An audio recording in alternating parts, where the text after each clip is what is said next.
Yes, we ended up with a lot more chairs than we had. Sorry. Some people left, some people stayed. We're trying to get you guys a mic now that, I'm sure they can. I can bring all my other guys and bring them up. Hey, they're sitting in the back. You might as well, right?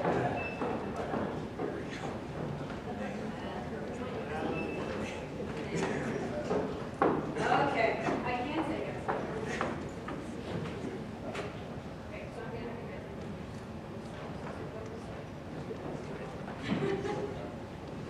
brief introduction. Did you just turn it off? Excuse me? Now it's on. Hello. It'll be brief. Brian Busby, Channel 9, Chief Meteorologist, Kansas City, Missouri. Brandon Ivey, Storm Chaser. Brian Brewer, National Weather Service, Topeka. Matt Miller, KSMT Topeka, Chief Meteorologist. Jeff Johnson, National Weather Service, Topeka. Jill Laurie, Weekend Meteorologist, Fox 4. Chris Ujian, KCTV5, Chief Meteorologist. Lieutenant Harrison, in case you didn't just catch it from the last presentation.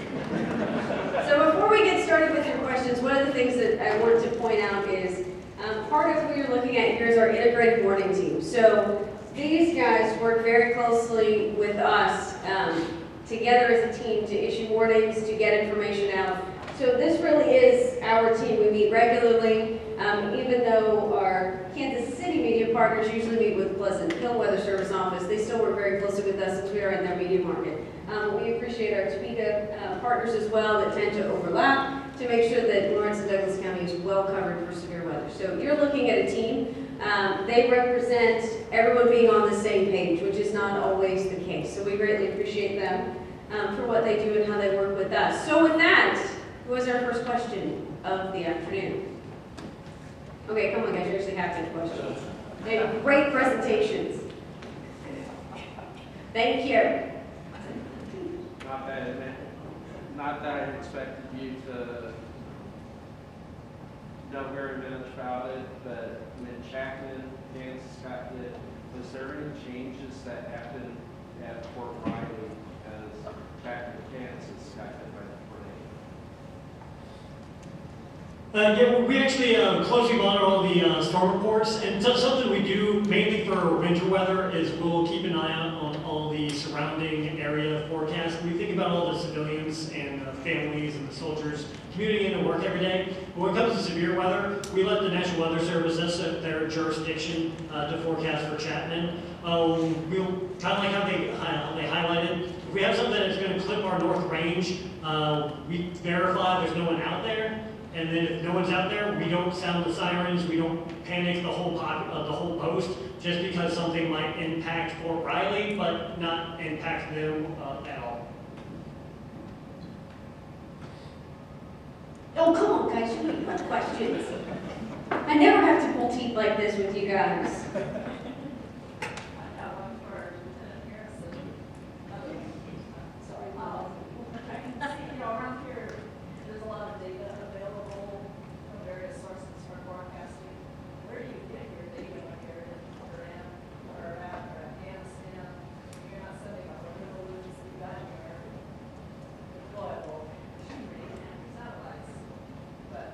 Yep, that's an excellent question. So we have weather teams that there's a lead lead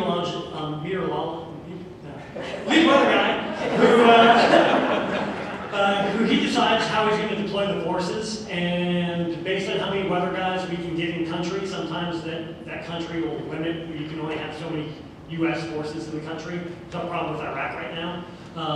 He'll send out weather teams all over the place. They'll send out, put up a bunch of those weather sensors. We also are trained to launch weather balloons, and we even have tactical weather radars that if we can get the power to power it, we'll set those up. The power is normally what's the biggest problem with those. We also have worldwide models that come from all RAN. They're actually purchasing most of them from the UK now. We also have some that, I think it's cheaper. We have some that ran at the 557th Weather Wing up at Alton Air Force Base in Nebraska. And we'll use all that model data to help make our forecast, plus the current observation we're getting in the field. I know the last couple of years you worked on, for TV meteorologists, working on color coding and getting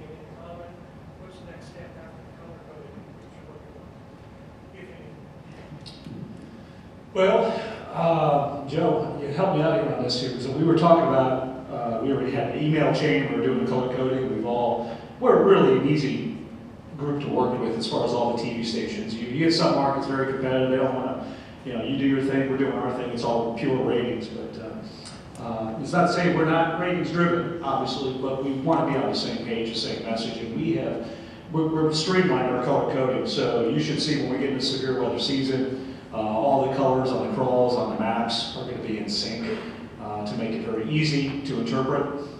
Because obviously folks will channel surf a little bit, they want to see what one station's saying to another, and you don't want to be seeing competing colors. It seems probably pretty trivial, pretty small, but it's huge. Streamline that information flow. And so after that, Joe, do you want to add to that question? I will say, just today, as a matter of fact, there are other conferences going on. As a matter of fact, this weekend seems to be a big seminar weekend in other parts of the country. And some of the people I follow on Twitter, I think there's a big conference going on in the southeast part of the country, and I'm not exactly sure why, I just saw a hashtag. Anyway, they were talking about this lack of television market coordination with the colors. And I made sure I sent out a tweet, hey, just so you know guys, here in Kansas City, we're doing this, and it can be done. It didn't take that much of an effort. It was an email string about proper colors and stuff, and we'd like to coordinate with the National Weather Service colors, okay? First of all, they have like 100,000, 3 billion colors. But some of their colors, the reason why we don't is some of their colors don't work well on television.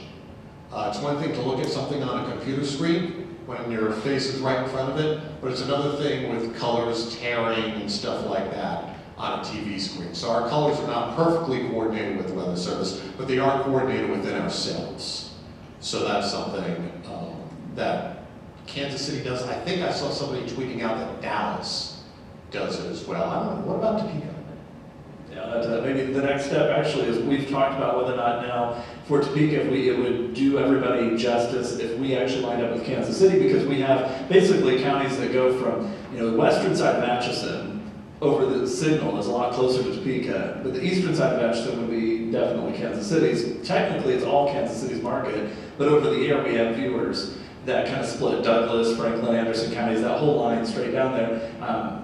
So with people watching the storm coming in and out of the Topeka market, before it gets into the Kansas City market, there can be confusion. So we're looking at switching over, really for us, it's only fixing a couple colors. We've then got one other station in Topeka that we've got to get on board with that idea. If we can, then we'll be good. But I've got 4 of the 5 stations under mine. So I've got most of them, I can get most of that fixed. The other station that we've got to get them on board, if we can, then we'll also probably try to line Topeka's up with Kansas City's colors so that it's even more seamless as it goes through. Again, it doesn't necessarily match Weather Service colors, but that might be I agree. The next step, although I think that we've even got to get the National Weather Service and Storm Prediction Center and some of the other NOAA sites to also use the same color, because you go from website to website and it switches around.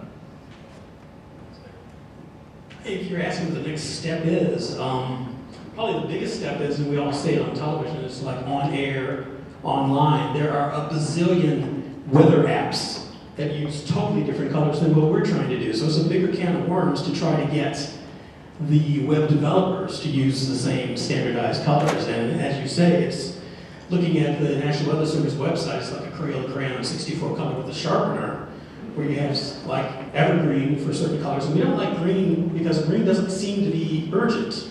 Reds and yellows do, but green, that's one of those things we only do for flooding per se. So there's still some fighting in between. The other thing, at least for television stations, is you have the graphics people.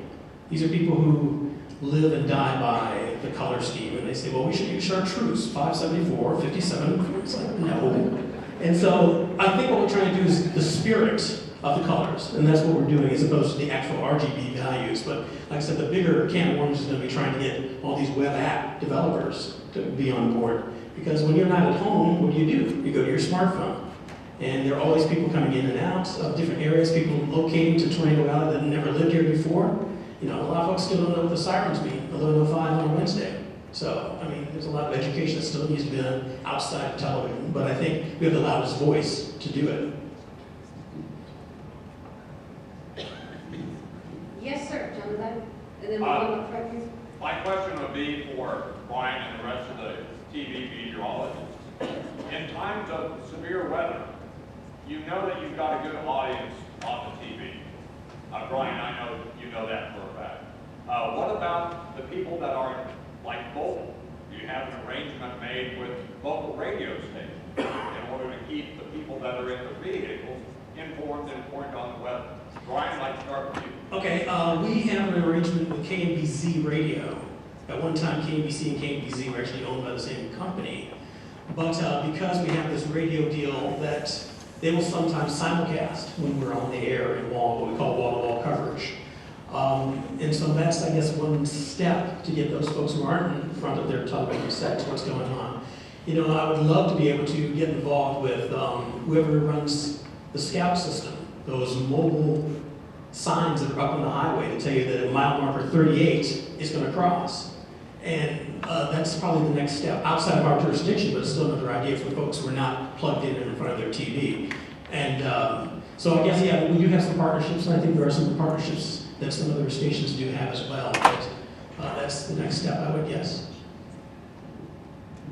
I would just add also, I think, I don't know if you guys do, I think some probably do. There's also some streaming services available on apps, certainly on websites. A lot of smartphones can handle it either way. So now that we have partnerships with radio, but we also have where there's enough mobile internet connection, especially along the major highways where it's mostly 4G data, we can do streaming and live coverage as well. So that kind of helps fill in a lot of those gaps during those, at least in those areas. But data restrictions are what they are on the highway.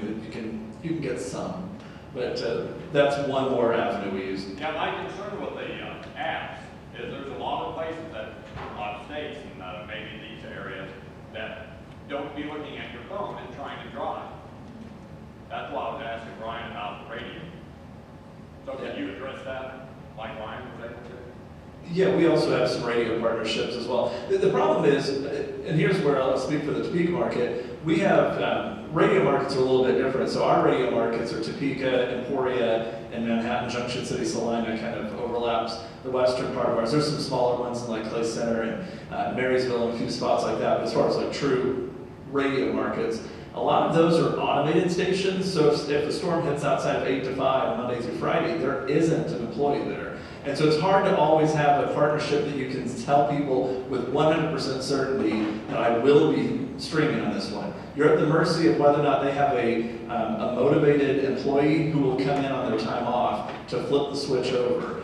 So we try to build up those partnerships, and usually they get somebody there who's enthusiastic about it, and then they realize I'm making less than minimum wage at this place, and they move on to a better sized radio market. Honestly, is what happens to us a lot of times, and then we start from scratch again. So some of our smaller radio partners, the ones in Topeka we don't really struggle with that, but the ones outside of there, that's what has been our problem.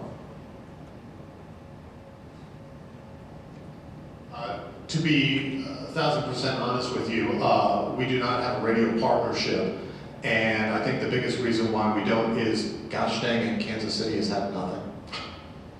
2003 was our last storm. We were on Q94, if I remember correctly.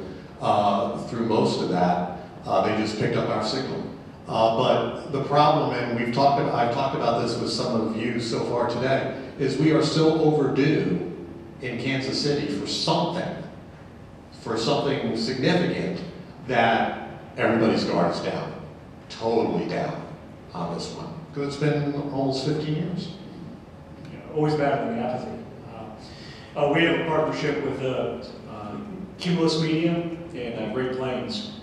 So we service Lawrence with Great Plains Media, and then Cumulus would be like KCMO 710, and they will simulcast our tornado coverage. That's sort of their call. Of course, depending on the severity of the weather situation, and maybe we're getting into it just before it's really starting to hit, we'll do frequent updates with our forecast to them. FM stations, do they want to go simulcast? Usually it's the AM talk radio that will go that route, but we sort of leave it up to them. Program director with KCMO was telling me that They were taking us, I didn't realize I was at the chroma key on with a tornado warning last year, and he said, no, we were rolling with it, so, yeah, so those were our two partnerships. Up front here?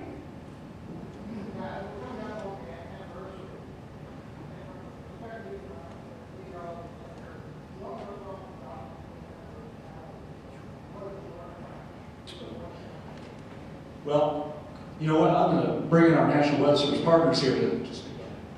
Okay, Jeff Johnson here with the Topeka office. At the time of Joplin, I was in Des Moines, Iowa. However, the National Weather Service Central Region did conduct what we call service assessment on the Joplin event. First of all, it was a horrific tornado, very strong tornado through a metro area, and that's going to cause problems if you were to overlay that tornado track over any metropolitan city in the United States. You're going to unfortunately likely have fatalities based on the track through a heavily populated area. Some of the problems that were observed in the Joplin event was the overuse of sirens. That's one thing that was identified in the service assessment, and it's tended to breed some apathy. The sirens went off repeatedly over and over again, and people didn't respond to that. That's one problem. And there were a myriad of issues with it, people not responding to the initial threat. Most of the time with people, it takes two sources of information to get someone to respond to a warning. So if you, for instance, hear it on a siren, you still need to validate the warning somehow to take action. So it is like it often is. People respond differently. Some people respond extremely well. They go to where they need to go and they take cover. I'm not quite sure of all the facts of all the fatalities in that event. If it was a strong enough tornado, I am certain that people did the right thing and still perished. Because sometimes you can do the right thing, and unless you're under a very hardened shelter, you're going to be in great peril if a major tornado hits your home. Unless you have a EF5 rated tornado shelter, which most of us don't. So that's about all I know of it off the top of my head. Anybody want to add something? I'll just add one thing to it. I grew up in Springfield, Missouri, so I'm familiar with kind of the psychology of everybody down there in the southern part of Missouri.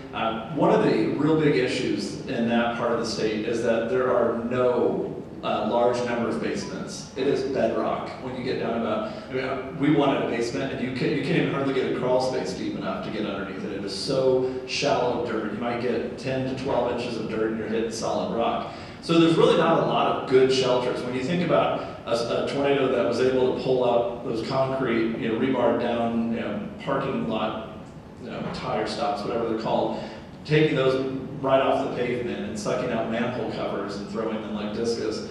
Those are problems that you can't really overcome if you can't get underground. And so a lot of times what people there, and I still have a lot of family down in that area, what they kind of look at is like, when it hits, I just don't really have a good choice. And so they don't really, I don't say they don't take it seriously, they can't dwell on it because they don't have a really good option. Now, education would get them to the point where they should find a good option or make a good option out of a safe room. And after Joplin, I think there has been a huge push in that area, which has changed it. But it took a storm like that to get people to where they had adequate shelter. And then on top of that, if my number serves me correct, I believe it was the 25th tornado warning in a 2-year window, and this was the first hit.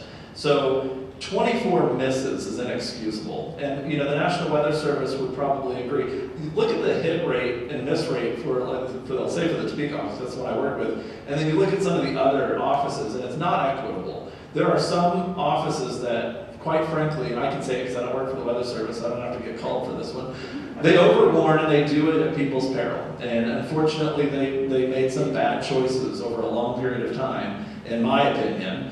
And I think it led to warning fatigue. There's other offices. I mean, you look at the Dixie outbreak in 2011 and compare the number of tornado warnings that were issued from Jackson, Mississippi compared to Huntsville, Alabama. I don't know how anybody in northern Alabama knew which warning was which after a while. There were so many.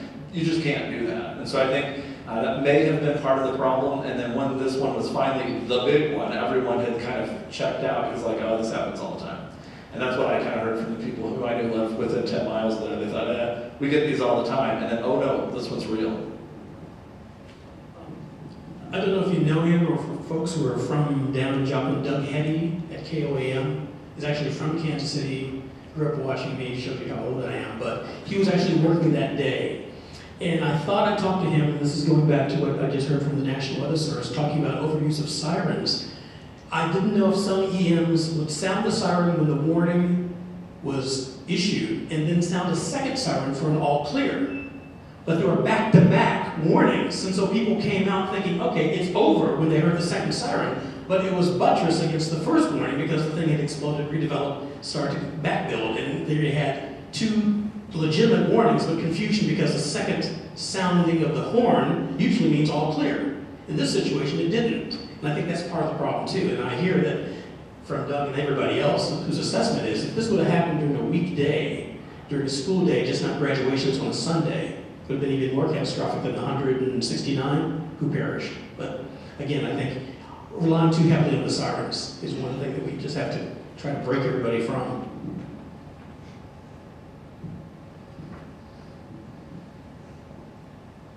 There with the hands. All right, so wait. Warm it up now. We got, yeah, I know. See, now you got it going. All right, we got one in the back So here. how do you communicate with the National Weather Service, like during a tornado warning? Who actually issues? Tell me about that communication. I can speak for the Topeka office, which I think is fairly representative with Pleasant Hill. We have a chat service that we use frequently. It's called NWS Chat, and that ties together the media, the emergency management community, and the National Weather Service. So it's instantaneous, and we're just, having conversations back and forth about what's going on in the atmosphere. Is the atmosphere becoming more unstable, more favorable for this sort of thing or not? And we try to communicate clearly with each other. The warnings themselves, of course, the Weather Service issues the warnings. The TV broadcasters and meteorologists, you guys can speak more on this than me, but are value adding that information in a tremendous way to get that information out to the public in an understandable manner. So it's really a warning team. We also work with our emergency management partners who are making the aforementioned siren decisions, and they're doing their part. They're feeding us information from you folks, the spotters. And so for this really to work, it all has to work in concert and as a team, working together, I think, to provide the citizens with the best possible warning service. So without, we'll have to get too preachy here, but without any given part of it, I think it fails to some degree. So we're all kind of working on this together. Yeah. +1. Yeah, I'll say between Topeka and Pleasant Hill, even Springfield, St. Louis, I'll bounce into their chat room sometimes. It's like a well-oiled machine, which really is the viewer benefit, members of our public. Because there are some National Weather Service offices, and it depends on kind of what the market they're in. I'll give you an example. I've got family in Virginia, and I talked to my father, and he said, I've got 4 inches of snow, it's still coming down. So I jumped into the chat in Wakefield, Virginia, and I put my comment in there, and I never got acknowledged by anyone. And I thought, man, if that was Pleasant Hill or Topeka, you'd hear from someone right away. A different weather scenario. There was it was a winter weather event, not severe weather, fast and breaking, but it's incredible benefit to you all because the reports are coming in. What are we thinking? We're getting ready to tour on that storm. So we start putting people in place. What do we need? Our entire weather team's not just a one-man operation. We have 2 or 3 meteorologists covering, Chopper 5 in the air. So there's a great communication, and the NWS chat is huge. Last year with the Lee Summit tornado, Al Patrica at EAX, Pleasant Hill, he reached out to me. He wanted me to swing our tower cam around so he could look at a supercell blowing up right there on the state line. So it's really pretty interesting. I've worked in some other weather markets, Tampa, pretty good relationship with Ruskin, but it's just not on a level. This is like a steroid level with our communication with our field offices here.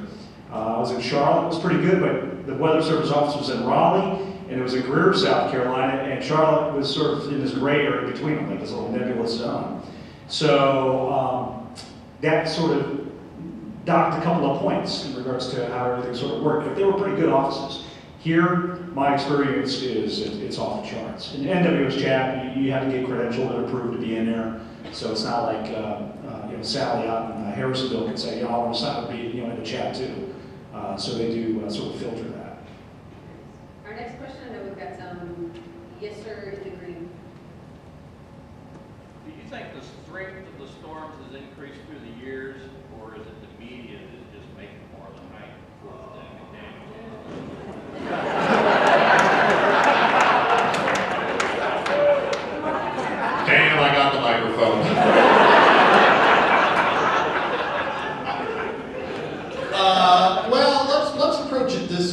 by show of hands, how many of you think it's the media creating the hype? By show of hands. I'm not taking a picture. I wouldn't say it's per se the media. Yeah, Chris is saying. I wouldn't say. And let's keep it. Let's keep the conversation to thunderstorms first. I don't want to approach the whole winter thing. You all are right about that. I wouldn't say it's per se the media hyping it up more. I would say per se just with social media in general and people having more access to it, they're getting more information about storms as opposed to 30 years ago. If a tornado hit, let's say, 3 states from here, we wouldn't hear about it. Now with social media, we hear about it, so we just have more information available to know everything that's going on. More visibility. More visibility. What else? Yeah. I want to qualify. I don't think local media has an issue with overhyping, especially around here.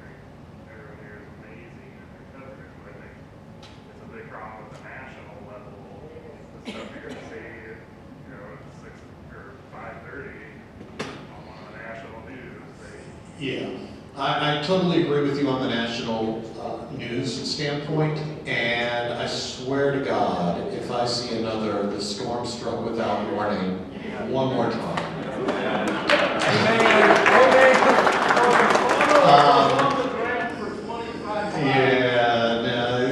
That's just idiotic media. Really is. Idiotic national media. Going back to the first half of the question, the strength of the storms in my timeline, Brian said that getting old kind of shows our age, but I remember him time large back. But the strength of the storms has seemed to elevate it in its destruction level more than I remember as a child. I can maybe speak to this from the purely storm data, which is what we do. We document. First of all, it's one of our mission criteria to document what's going on. So we've gone back over the course since 1980 in the modern record since 1950, but between 1950 and 1980, most of your tornado historical data was put together by grad students in Norman with newspaper clippings. That's how they derived much of that database. Since the 1980s, there's been a real effort in the National Weather Service to document weather events up to and including, of course, tornadoes, how many, how intense, the F-scale rating, the F-scale rating, and so on and so forth. Since then, I have seen personally an increase in the number of tornadoes, and that's, I think, due to reporting. Before mentioned social media. In recent years, not very many, well, I'm not going to say not very many, fewer tornadoes are missed as far as being documented than there were 15, 20 years ago. And that's purely a function of a lot of people have, walking around with their little own movie sets, so to speak, or cameras or whatnot.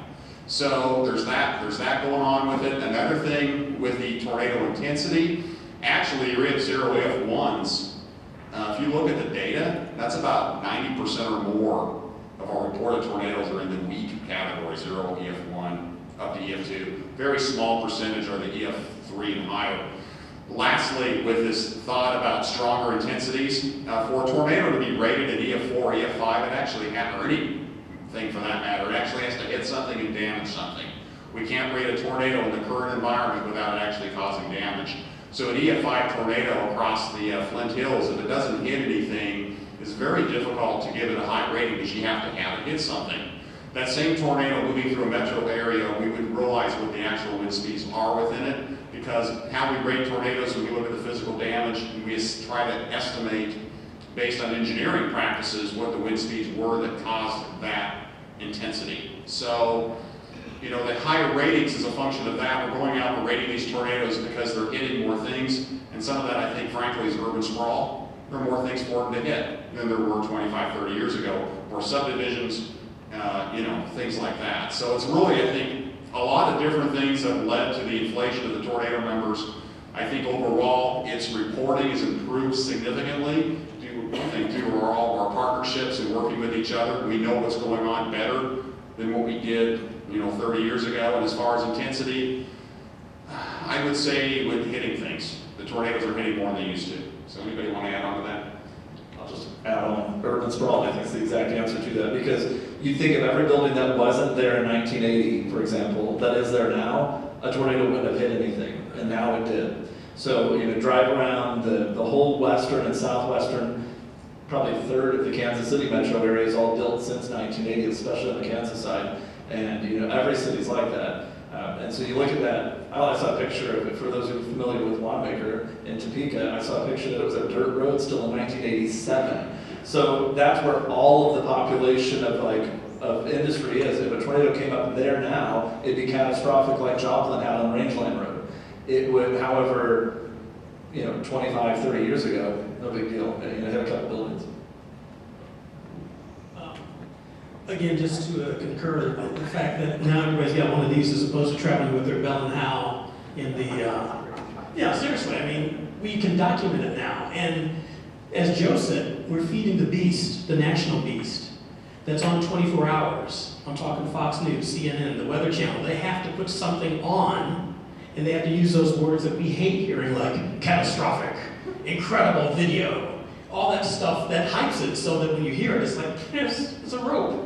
It's in a cornfield, but it's catastrophic. So part of the problem is, yeah, the media's choice of words, but it's not us.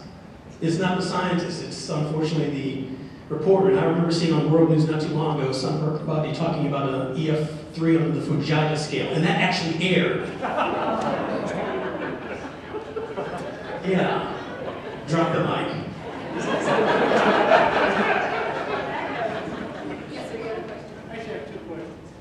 First one is the sirens are great when you're out on your deck in the middle of summer, and you can hear them. But when you're in your house with your surround sound on, or sound sleep, or your car with the stereo on, you cannot hear the siren. Why isn't there more publicity as far as the weather radios or other alerting systems? I volunteered with the Red Cross. We had some tornadoes about 4 years ago, and there were about 200 homes damaged. Almost everybody we spoke to said they never heard the siren. Why is there no publicity letting people know these?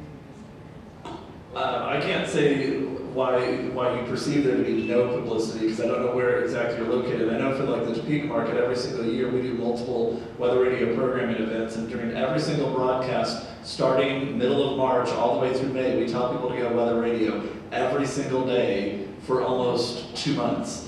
And so you know, we push that, and every single time we have any kind of warning, we remind them, remember, those are, and we don't call them tornado sirens, we call them outdoor warning sirens. And we never refer to them as that. And so I think we've been pushing really hard for that. We actually, I was talking to Bruce Jones, who's over at Midland Radio now, used to be in Topeka on air, and he told me that still the Topeka viewing area has the highest percentage of weather radio usage in the entire country. So I don't know that the message isn't necessarily getting out there, maybe more perceived. There will always be a section of the population who chooses to not do that, and then wants to push the blame off on other people by saying, well, I didn't know that, I didn't hear the tornado siren. Well, I don't know why you're calling it a tornado siren, no one's called them that in 20 years. But, you know, those kind of things. But they want to push the blame off on other people, and I think we're the easy target, and that's okay. I mean, we know we're going to get that, but as a weather entity, all of us together need to realize that we're not necessarily doing that part of it incorrectly. I think we're always going to be the scapegoat that people use. That that's the whole came without warning. The whatever those things are. I never even knew there was a warning. I don't know how in 2016 you can't know there's a tornado warning. I don't know how you can avoid knowing there's a tornado warning locally. But some people find a way to be that checked out of life. So I don't know what we can do about that. Can I touch that for a second? I wrote a paper for a good friend of mine in Birmingham, Alabama. He preaches and preaches and preaches good weather radio. He's chief meteorologist at the ABC affiliate. I wrote a paper for him and dealt with building codes based in 1960 when these sirens were put up, and building codes that are put up, building codes that are there now. And one of the builders in Birmingham helped me out with this, got a decibel meter, put the decibel meter in a house that was built in 1960, and a decibel meter in the same meter in another house that was built in 1997, I believe. When they turn those sirens on, the old house you can hear them, but with the way the new houses are being built with triple pane glass, stuff in the walls full of insulation, you can't hear them. And they're promoted, and I will say from Douglas County, we don't promote them as an indoor notification at all. That's why they're called outdoor warning sirens. And I know a lot of the emergency management partners that are here will tell you the same thing. Therefore, if you're outdoors, some highly recreational area, and that's where we actually put them. That's in our siren policy for where we can actually put them up. And so we push them as outdoor, not meant to be indoor. And there are a number of ways. So you have these guys that you can turn on. There's social media, there's call notification systems, there's weather radio. There's a number of ways, there's wireless emergency alerts now. And so there are many other ways to get that information without you relying on outdoor warning sirens. And that's where we continue to push. Severe Weather Awareness Week will be here in 2 weeks. And you're going to hear that consistently and constantly push, that you've got to have more than one way. Even if you use the outdoor warning sirens and you can hear them on a normal test day, that's not to say that you will actually hear them when there's a thunderstorm or a tornado bearing down on you, nor when it's raining and they might fail. You've got to have more than one way, and that's one of the things that I know they push, that we push heavily, is that you can't rely on one method, because inevitably it will fail, and you need to have more than one way to get that. There are lots of hands now. And if I could just jump in, I think we're always going to have a problem with the elderly population on this one. Because they're not social media, most of them, many of them, I was thinking about my mother, they not much for the social media. Maybe not much with the latest and greatest smartphone that gets the WIA notifications.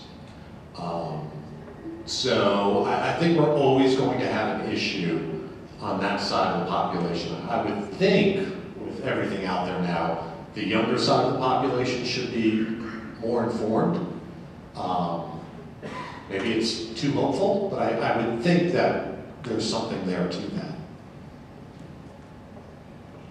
Yes, sir. I want to say real quick one thing to add on to that. I almost, not to just totally sit here and disagree with Joe, but I worry that there's so many different ways of information on social media coming out, and it comes out in such different orders. Some of them are chronological, some are most relevant, some are different settings on there. I think people are becoming too relied on any one form, and I think too many people are getting too relied on the social platforms that I worry that we're actually going to probably in the next 5 to 10 years see a spike in tornado deaths, just because I think people will be unaware of data restrictions off of cell towers and things during storms when there's power outages, and they're going to get caught off guard because they don't have that redundancy of information. But it's a nice thought. They're more connected by far than the older population, but I'm afraid that it may be at their peril because there's too much information of variety of types that I'm focused on the weather information at any one point in time. Yeah, don't rely on Facebook. Yeah, Facebook will. Facebook is not the way to go. But a lot of people will. More connected, but less knowledgeable. Okay, you had the second question. And actually, first, just a statement. When we have lousy weather, we would get Brian's voice on our phone. He tells us it's coming, so. I guess there's a lot of people don't know about that either. Oh, weather call? What? Is it weather call? Yes. Okay, yeah, that was a reverse 911 a few years back that the station was involved with. Still works. Still works? Yeah. Good. My second question was just an opinion for anybody. What's this year's severe weather outlook? My first check. We're not going to write it down.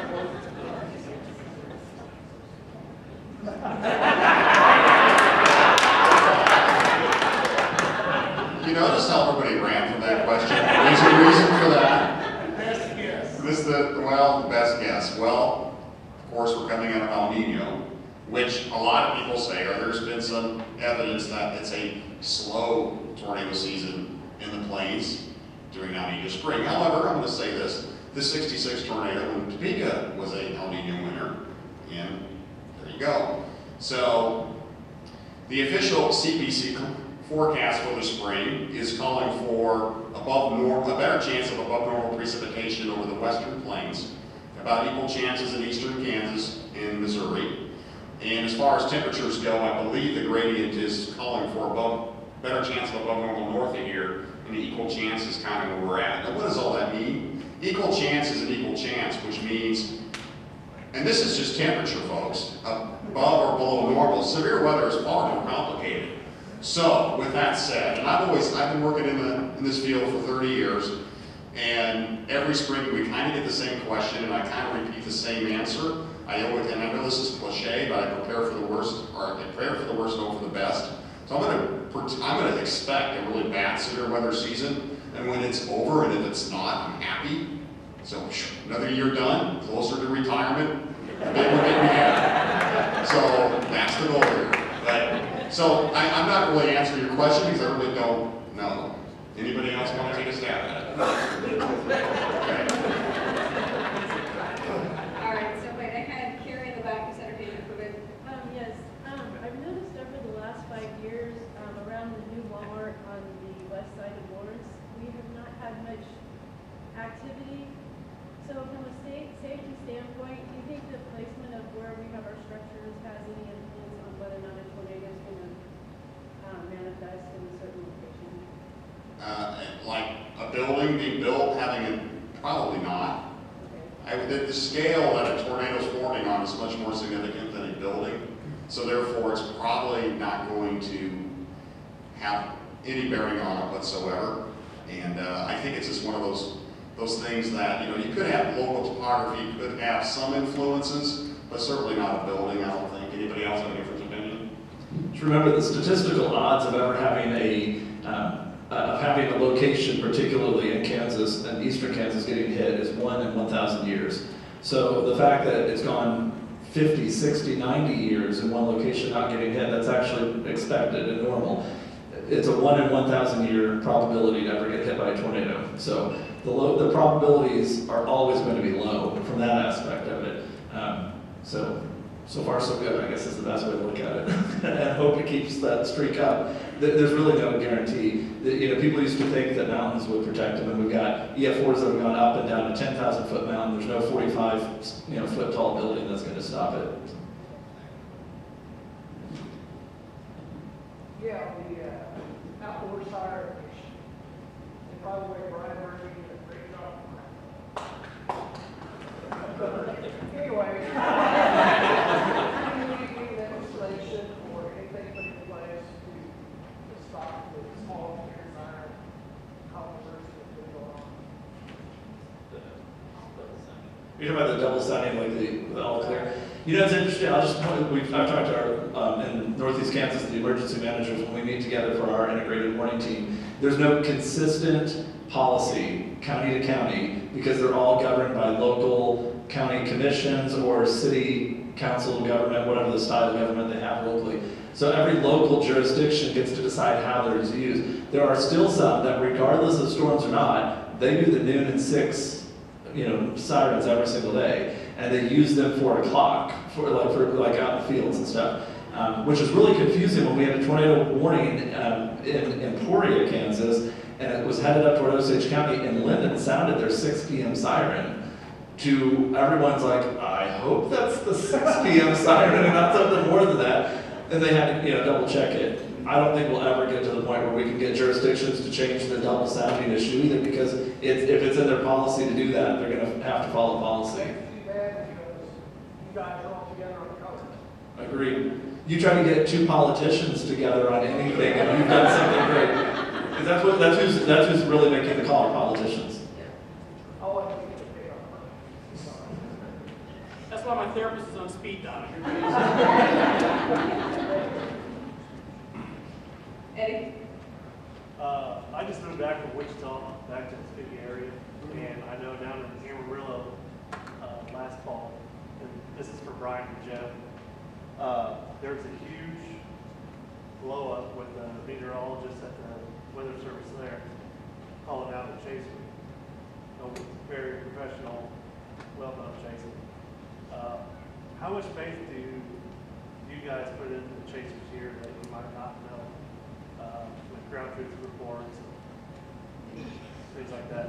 Yeah, I think I heard of that incident, and it was, unfortunately, it sounded like some sort of the weather office didn't believe the source or something, and it was a landslide situation, so the radar imagery wasn't clear. It was unfortunate, I would say that. I would say with any severe weather report, we're always going to be somewhat critical in a sense because we have to, okay, is this thing real, is it not real? If it's from a known chaser, especially if we know them and the credibility is higher, we're going to believe it much more.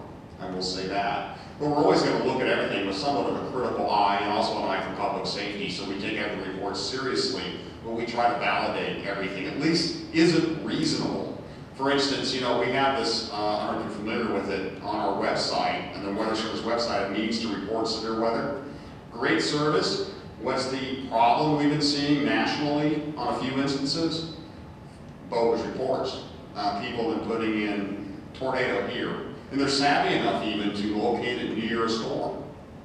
So it's kind of a problem area. It's always been a problem area, but you know, we don't want to be unprofessional in our line of work, and we need to keep our comments professional. I won't do that.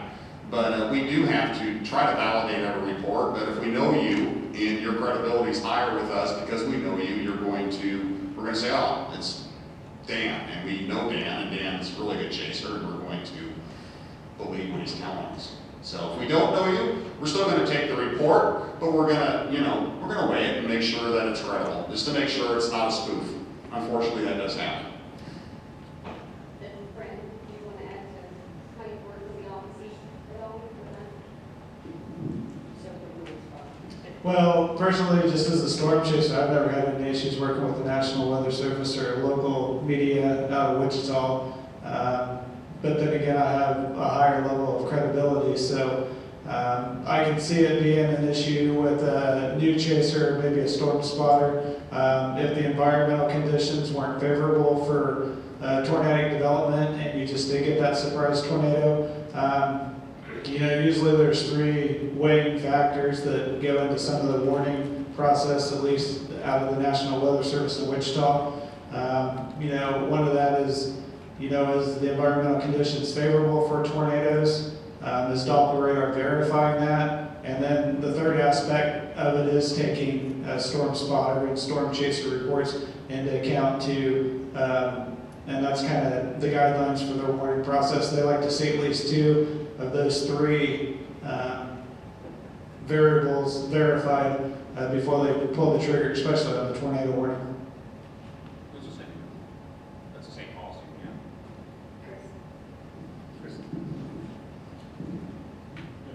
One of the things I've seen from the National Weather Service with Pleasant Hill was a report was issued from a chaser in the field, and they were weighing the radar data, the analysis on the storm, and they issued a severe thunderstorm warning, possible tornado. So you get one of those. So when you're in the weather center, you go on TV and you go, well, it's not a tornado warning, but possible tornado. So what are you going to treat it? How are you going to treat it? So we went on the year with that. That was last year. Something else I'll say too with the chasers is that everyone his or her grandma's out there chasing now.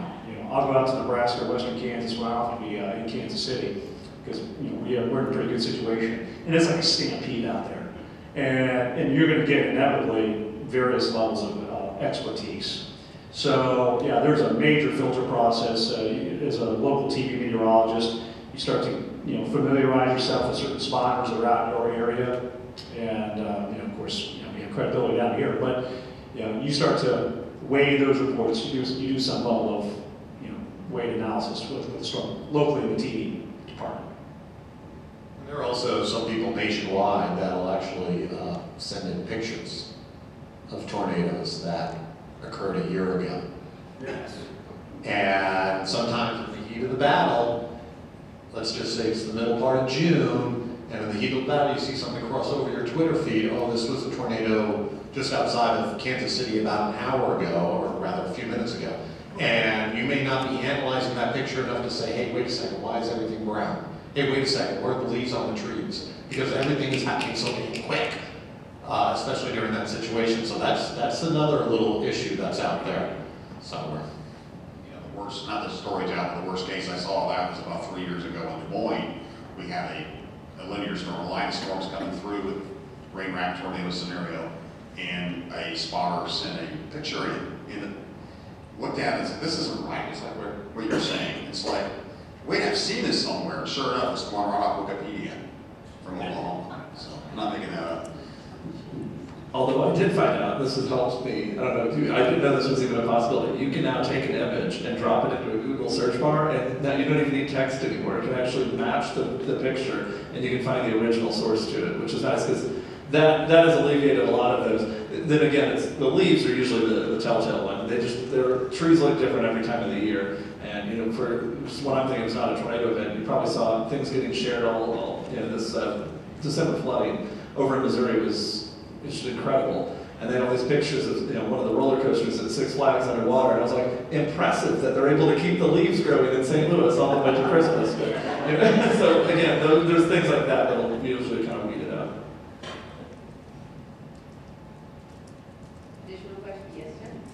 National weather impact-based warning has made a difference, or is there research that hasn't been successful in the last 2 or 3 years? In my opinion, it has. I haven't.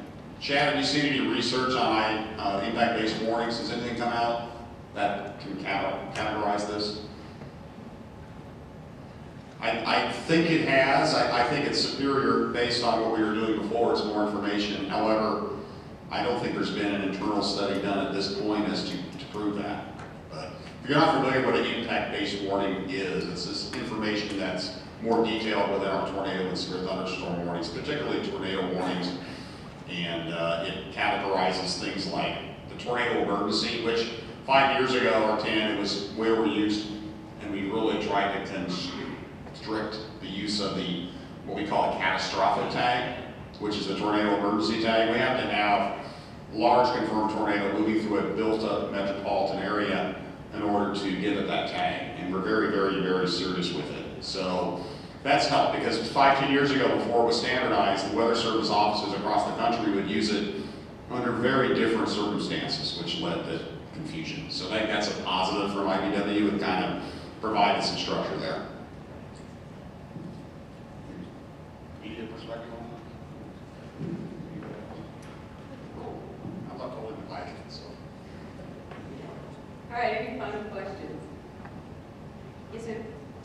Over the course of your careers, can you say that there's been any one advancement that has really helped you better manage a severe weather event? I'll start with that one, is the Doppler AAD radar. When I started my weather service career, you were using the old 74 S-band, C-band radars, which were kind of cool.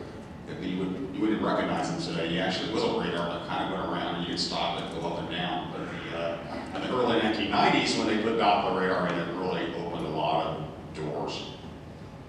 Golly days. I would probably say 3 things. 1, graphics. I mean, from the old days of just writing on a weather board with magic markers.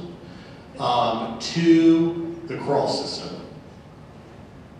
Way back in the day, no crawl system, so when they would hit return, somebody would have to type it manually out, typos and all that other stuff, and it would take minutes to get information on the screen. And the 3rd is probably just the radar displays, would be my big 3rd. Yeah, weather systems have advanced so much. I'm talking about TV weather systems. It makes it extremely easy and effective for the viewer, I think, to get the information they need very quickly when you're on the air.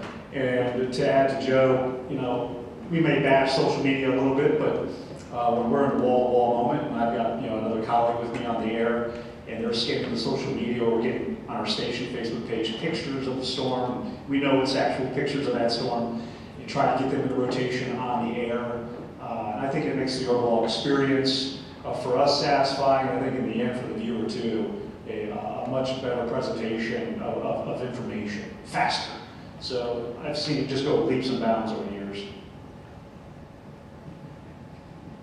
I'd also add on that mobile internet has probably been the biggest advance when it comes to having the capability. First of all, mobile phone was a big, huge step forward, and we could actually talk to somebody in the field without having to be the one person who sent out the 2-way radio, because that was the primary form of communication for, well, that's not even that long ago, probably 12, 11 maybe years ago, when rural areas finally started getting good mobile coverage, maybe a little bit more than that, 15 or so.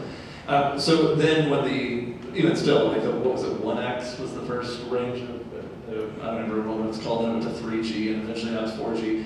And those, once we got to that, now you could actually get more than just like, okay, when I first worked in Lubbock, Texas, we had, which by the way, those pictures of Baghdad, that's West Texas. Seriously, that's amazing how much, I was like, I remember that, that's not Iraq, he was out by, I was like, he's in the Permian Basin of West Texas. But we used to have this system where you would take a picture, it was this big briefcase, you take a picture and it had a cell phone, bag phone, attached to it, and you would hit send, and it would send it line by line. And we would stare and watch there on TV as every line came down. We're like, yeah, it's still the cloud. Okay, finally now we're seeing a lowering. Okay, oh, okay, it's a tornado on the ground, because you couldn't also talk to them. So you either got a picture or you got that, and that was advanced back then. And you think about where we are now, it's just night and day.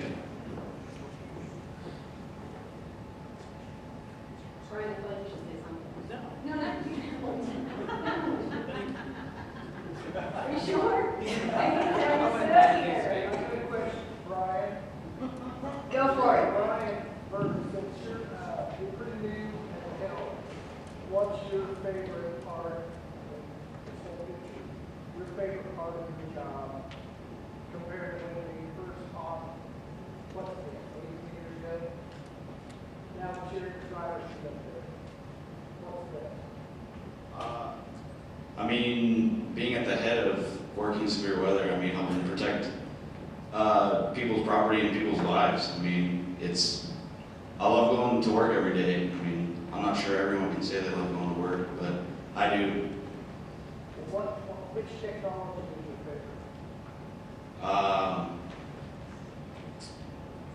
favorite? The advancements in radar for sure. I mean, the more rapid updates like we're going to continue to get going forward helps a lot. All right, with that, thank you.